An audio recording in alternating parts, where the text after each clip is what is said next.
Aketekwe. Aketekwe. Aketekwe.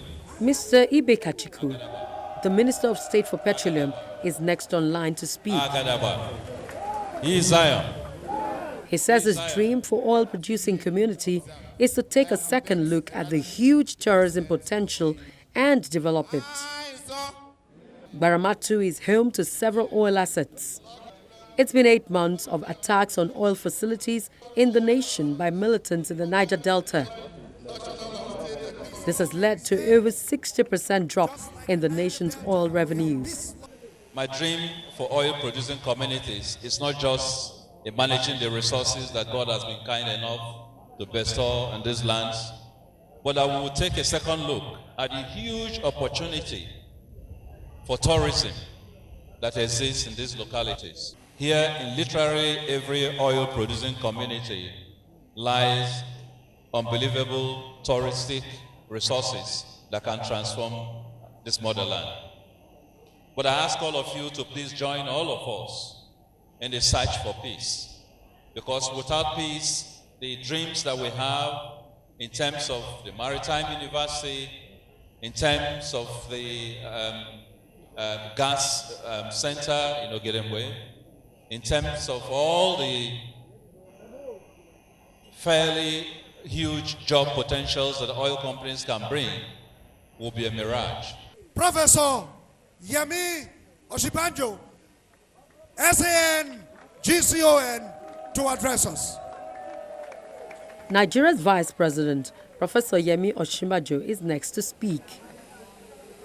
He recommends that the region should have a special development zone status. Governor of Delta State. In his address of welcome entitled, "We Must Prepare for the Future," the Vice President advocates sustainable development for the Niger Delta region, stating that it can only be possible when the nation's pipeline assets are protected and not destroyed at every aggression. In 2014, according to reports, over 3,700 cases of pipeline vandalism were recorded, and in 2016, from January to June, over 1,400 incidences of vandalism also were recorded. The Niger Delta of today is one where, aside from environmental degradation, between 1998 and 2015, over 20,000 persons have died from fire incidents arising from breaches of the pipelines.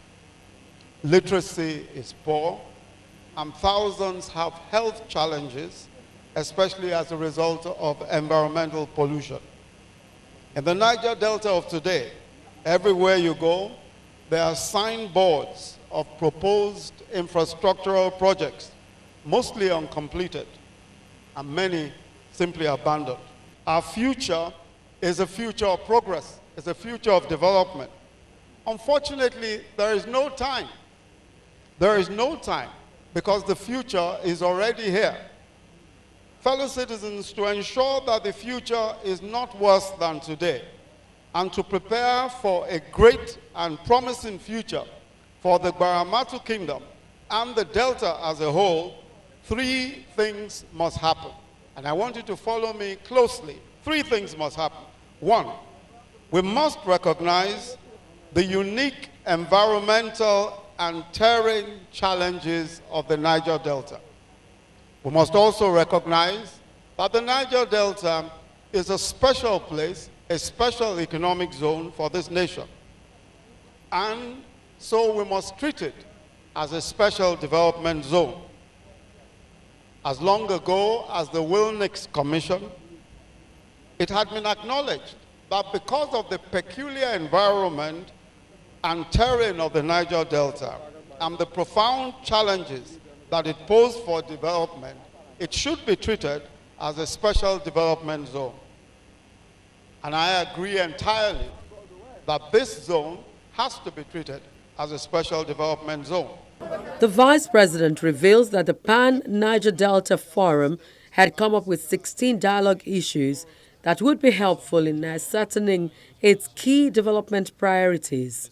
But he advises that the region must also hold some of the international oil companies to their agreement with host communities. We must also hold some of the international oil companies to their agreements with host communities relating to development of those areas.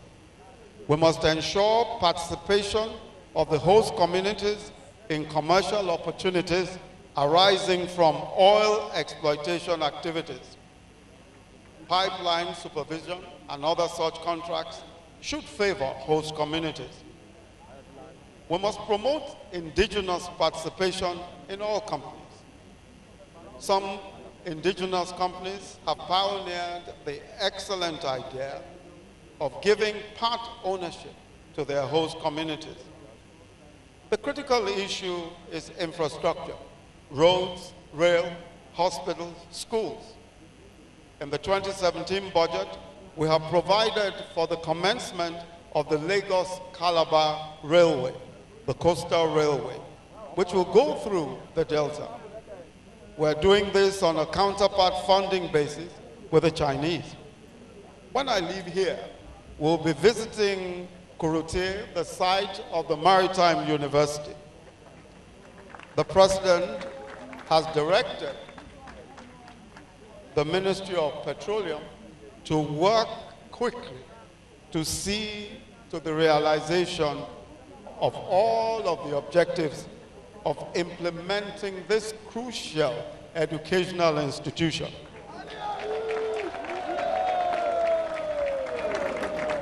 Thank you so much for coming. We pray that this visit will definitely usher in the needed peace in this part of Nigeria.